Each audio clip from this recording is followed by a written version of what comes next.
ವಿಧಿಸಿದೆ. ಒಟ್ಟಾರೆಯಾಗಿ 11,50,000 ದಂಡ ವಿಧಿಸಿದೆ.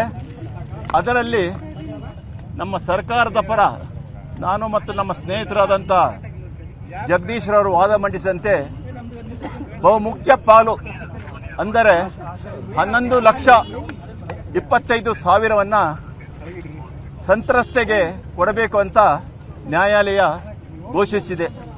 ಯಾಕಂದರೆ ಸಂತ್ರಸ್ತೆ ಯಾವ ಒಂದು ಒಳ್ಳೆಯ ಸ್ಥಿತಿಯಲ್ಲಿ ಇಲ್ಲ ಮತ್ತು ಅಲ್ಲದೆ ಸಮಾಜಕ್ಕೆ ಮುಖವನ್ನು ತೋರಿಸುವಂಥ ಸ್ಥಿತಿಯಲ್ಲಿ ಇಲ್ಲ.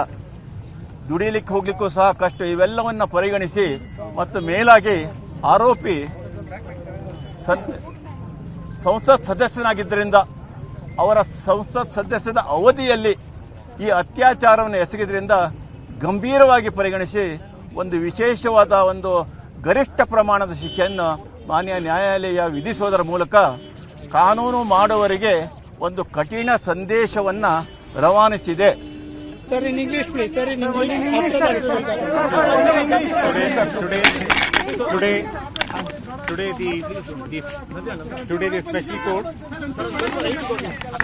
Today the special court has convicted.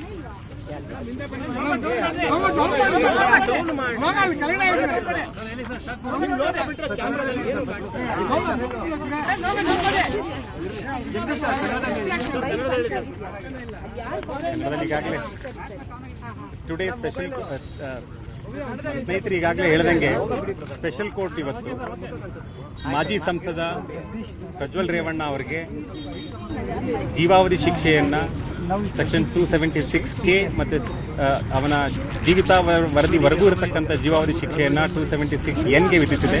ಅದರ ಜೊತೆಗೆ ಬೇರೆ ಬೇರೆ ಸೆಕ್ಷನ್ಗಳಿರತಕ್ಕಂಥ ಅನೇಕ ಅಪರಾಧಗಳಲ್ಲಿ ಆತನಿಗೆ ಶಿಕ್ಷೆಯನ್ನ ಘೋಷಿಸಿದೆ. ಇವತ್ತು ಬಹುಮುಖ್ಯವಾಗಿ ನಾವು ಹೇಳಿದ ನಮ್ಮ ಒಂದು ವಾದ ಏನಿತ್ತು ಅಂತಂದ್ರೆ, ಒಬ್ಬ ಅಮಾಯಕ ಹೆಣ್ಣು ಮಗಳ ಮೇಲೆ ಒಬ್ಬ ಪವರ್ಫುಲ್ ವ್ಯಕ್ತಿ ಅತ್ಯಾಚಾರವನ್ನ ಮಾಡಿದಾಗ ಆ ಒಂದು ಪರಿಸ್ಥಿತಿಯನ್ನ ಆಕೆ ಯಾವ ರೀತಿ ನಿಭಾಯಿಸಕ್ಕೆ ಸಾಧ್ಯ ಆಗುತ್ತೆ ಮತ್ತು ಆಕೆ ಇರತಕ್ಕಂಥ ಸೋಷಿಯಲ್ ಸ್ಟಿಗ್ಮಾ ಏನಿದೆ ಅದೆಲ್ಲದ್ರ ಬಗ್ಗೆ ನಾವು ವಾದ ಮಂಡಿಸಿದ್ವಿ. ಒಂದು ಆಕೆ ಮಕ್ಕಳಿದ್ದಾರೆ, ಆಕೆಗೆ ಏನು ಅಂಥದ್ದೇನು ಸಮಸ್ಯೆ ಆಗಿಲ್ಲ ಅಂತ ಒಂದು ಸ್ಥಿತಿಯನ್ನ ಆಕೆ ಯಾವ ರೀತಿ ನಿಭಾಯಿಸಕ್ಕೆ ಸಾಧ್ಯ ಆಗುತ್ತೆ ಮತ್ತು ಆಕೆ ಇರತಕ್ಕಂಥ ಸೋಷಿಯಲ್ ಸ್ಟಿಗ್ಮಾ ಏನಿದೆ ಅದೆಲ್ಲದ್ರ ಬಗ್ಗೆ ನಾವು ವಾದ ಮಂಡಿಸಿದ್ವಿ. ಒಂದು ದುರದೃಷ್ಟಕರ ಅಂತಂದ್ರೆ ಇವತ್ತು ಸಹ ಅವರು ಆರ್ಗ್ಯುಮೆಂಟ್ ಮಾಡ್ತಾ ಆಕೆ ಮದುವೆ ಆಗಿದೆ, ಆಕೆ ಮಕ್ಕಳಿದ್ದಾರೆ, ಆಕೆಗೆ ಏನು ಅಂಥದ್ದೇನು ಸಮಸ್ಯೆ ಆಗಿಲ್ಲ ಅಂತ ಒಂದು ಆರ್ಗ್ಯುಮೆಂಟ್ ಅನ್ನ ಇವತ್ತು ಆರೋಪಿ ಪರವಾಗಿ ಅವರು ವಾದವನ್ನ ಮಂಡಿಸಿದ್ರು. ನನ್ನ ಪ್ರಕಾರ ಅದು ಬಹು ದುರದೃಷ್ಟಕರವಾದ ಒಂದು ವಾದ. ಯಾಕೆ ಅಂತಂದ್ರೆ ರೇಪ್ ಆಗಿರ್ತಕ್ಕಂಥವ್ರಿಗೆ ಅವ್ರಿಗೆ ಗೊತ್ತು, ಅವ್ರಾಗಿರ್ತಕ್ಕಂಥ ಅನ್ಯಾಯ ಮತ್ತೆ ಅವ್ರಿಗಾಗಿರ್ತಕ್ಕಂಥ ಅಕ್ರಮ, ಅವ್ರು ಜೀವಿಸ್ತಾ ಇರತಕ್ಕಂಥ ರೀತಿ ಅವ್ರಿಗೆ ಗೊತ್ತು. ಅದನ್ನ ನಾವು ಅಷ್ಟೊಂದು ಕೇವಲವಾಗಿ ನೋಡೋ ಅವಶ್ಯಕತೆ ಇಲ್ಲ. ಎನಿವೆ, ಇದನ್ನೆಲ್ಲ ಪರಿಗಣಿಸಿ ಇವತ್ತು ನ್ಯಾಯಾಲಯ ಅವರಿಗೆ ಗರಿಷ್ಠವಾದ ಒಂದು ಶಿಕ್ಷೆಯನ್ನು ವಿಧಿಸಿದೆ. Thank you.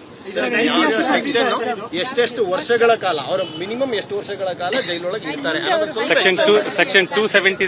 ಸೆಕ್ಷನ್ 276N ಪ್ರಕಾರ ಅವನ ಜೀವಿತಾವಧಿವರೆಗೂ ಸಹ ಆ ಶಿಕ್ಷೆ ಇದೆ, ಜೀವಾವಧಿ ಶಿಕ್ಷೆ ಇದೆ.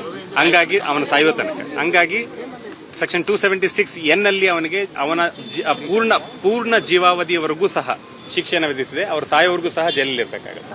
14 years ಅಲ್ಲ, 14 years ಅಲ್ಲ.